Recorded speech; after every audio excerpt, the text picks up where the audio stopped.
माली साल 2023 पाकिस्तानी रुपए के लिए मुल्क की तारीख का सबसे बदतरीन साल बन गया। डॉलर की कीमत में इजाफे के तमाम ही रिकॉर्ड टूट गए। रवां माली साल के दौरान पाकिस्तानी रुपया की कदर में होशरुबा 28% कमी हुई। माली साल 2023 पाकिस्तानी रुपए के लिए मुल्क की तारीख का सबसे बदतरीन साल बन गया। डॉलर की कीमत में इजाफे के तमाम ही रिकॉर्ड टूट गए। रवां माली साल के दौरान पाकिस्तानी रुपया की कदर में होशरुबा 28% कमी हुई।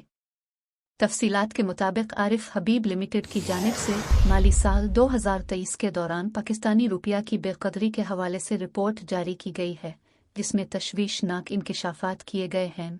आरिफ हबीब लिमिटेड की तहकीक के मुताबिक पाकिस्तानी रुपए की कदर रवां माली साल यानी 2023 के इख्तिताम पजीर होने तक 28% गिरावट का शिकार हो चुकी है और बुध के रोज़ यानी रवां माली साल के आखिरी कारोबारी रोज़ को इंटरमार्केट में $1.286 पाकिस्तानी रुपए के मसावी था। ये मुसलसल तीसरा माली साल है जब रुपए की कदर में डॉलर के मुकाबले में कमी होती जा रही है।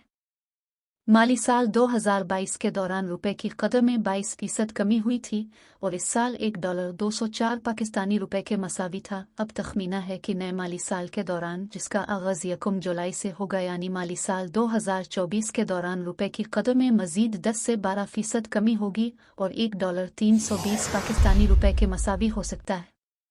साल 2023 के दौरान रुपए की कदर में 28% अब तक सबसे बड़ी कमी है, जिसकी वजूहात में बैरूनी कर्जों की अदायगियों का दबाव, जिसके बायस ज़र मुबादला के ज़खायर में कमी वाक़ हुई, जबकि IMF प्रोग्राम की मुअत्तली के बायस बैरूनी मुल्क से सरमाए की आमद भी मुतासिर हुई। खदशा ज़ाहिर किया गया है कि अगर जून के इख्तिताम तक IMF प्रोग्राम बहाल नहीं होता तो इस सूरत में रुपए की कदर बेयकीनी का शिकार रहेगी और इसमें कमी वाक़ होती रहेगी।